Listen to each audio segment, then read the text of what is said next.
आज का दिन ईशान के लिए बहुत ही खास दिन था क्योंकि उसे एक बहुत बड़े कंपनी में बहुत ही मुश्किल से एक जॉब मिला था।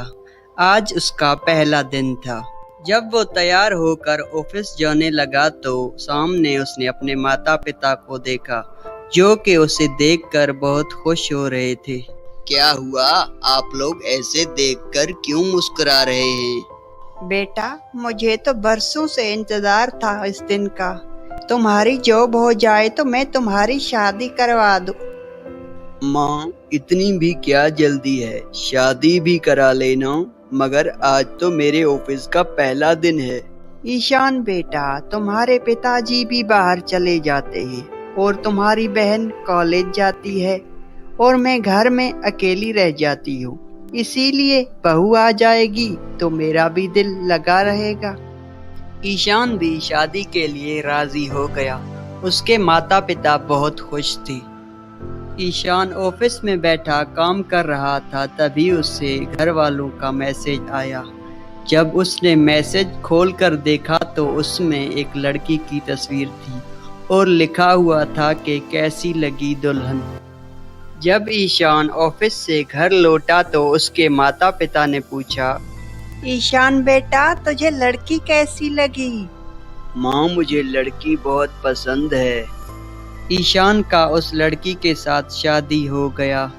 जब वो अपने कमरे में जा रहा था तो दरवाजे पर उसकी बहन खड़ी हुई थी। भाई, कहाँ जा रहे हैं? बिना पैसों के मैं आपको अंदर जाने नहीं दूंगी। जो पैसे थे सब तो सालियों को देकर आया हूँ। जूते तक उन्होंने गायब कर दिए थे। उस समय तो तुम कहीं नजर नहीं आई।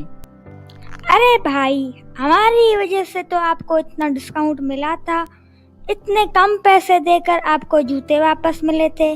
ईशान ने हार मान ली और अपनी बहन को पैसे दे ही दिए।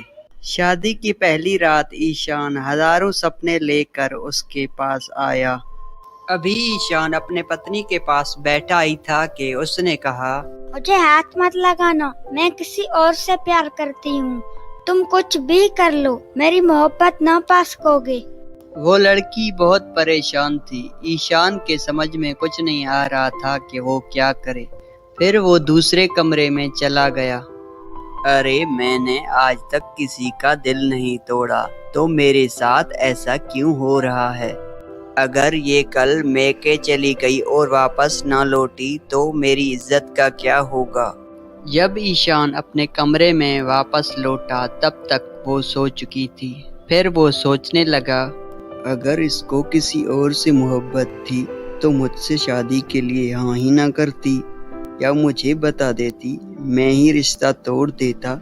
इसने तो मेरी पूरी जिंदगी खराब कर दी। सुबह उठकर ईशान की पत्नी अपने मायके चली गई। 2 दिन तक कोई बात न हुई। फिर उसके पिता की कॉल आई और ईशान उसे लेने चला गया। वहां पर भी ईशान ने कोई बात न की। समय तेजी से गुजरता जा रहा था। ईशान की पत्नी किसी और से हंस हंस के बातें करती थी। ईशान ने पूछा तक नहीं। एक दिन ईशान ने कहा, अनिका, तुम्हें डिवोर्स चाहिए तो मुझे बता दो। अनिका ने ना में जवाब दिया। वो जिस किसी से भी फोन पे बात करती थी, ईशान को उससे कोई भी मतलब ना था।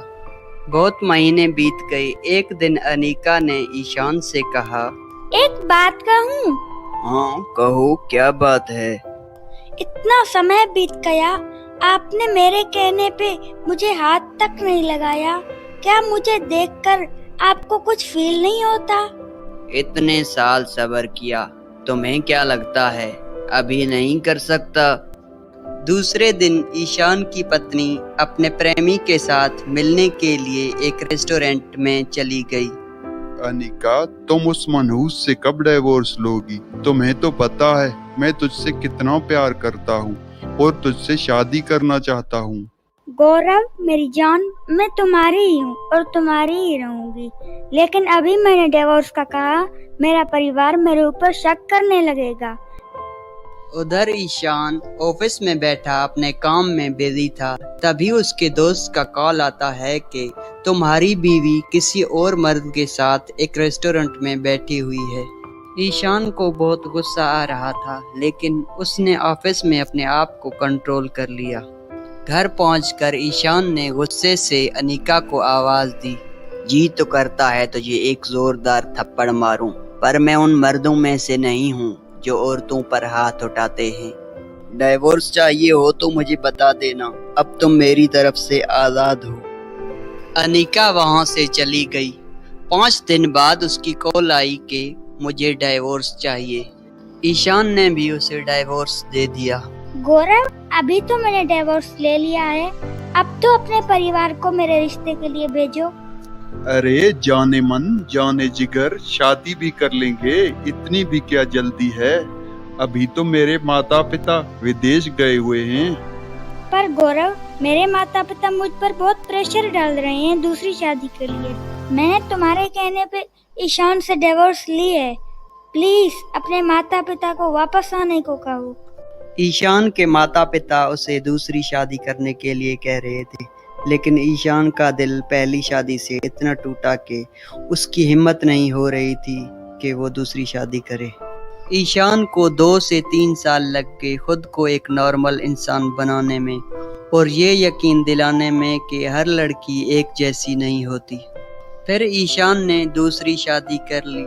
उसकी दूसरी बीवी उसे बहुत प्यार करती थी, बेइंतहा प्यार करती थी और उसका बहुत ख्याल रखती थी।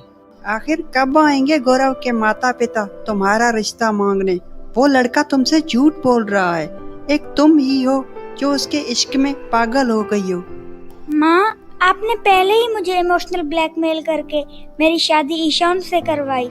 अब मैं ऐसा नहीं होने दूंगी। गौरव मुझसे बहुत प्यार करता है। कुछ ही दिनों में वो अपने परिवार लेकर मेरा रिश्ता लेने आएगा। अनिका, तुमने अपने माता पिता की इज्जत मिट्टी में मिला दी है और सारा दिन उस गौरव के साथ घूमती हो। गौरव, मैं जब भी शादी की बात करती हूँ तुम कोई न कोई बहाना बनाते हो। आखिर कब तक ऐसा चलता रहेगा? तुम्हें सच बताते हुए डर रहा था। तुमने पूछ ही लिया तो बता ही देता हूँ। असल में मेरे माता पिता तुमसे शादी के लिए मान ही नहीं रहे हैं। मैंने उन्हें बहुत समझाया, लेकिन वो नहीं मान रहे। अब तुम ही बताओ मैं क्या करूं? ये तुम क्या कह रहे हो गौरव? तुम तो एक बहुत बड़े चीटर निकले।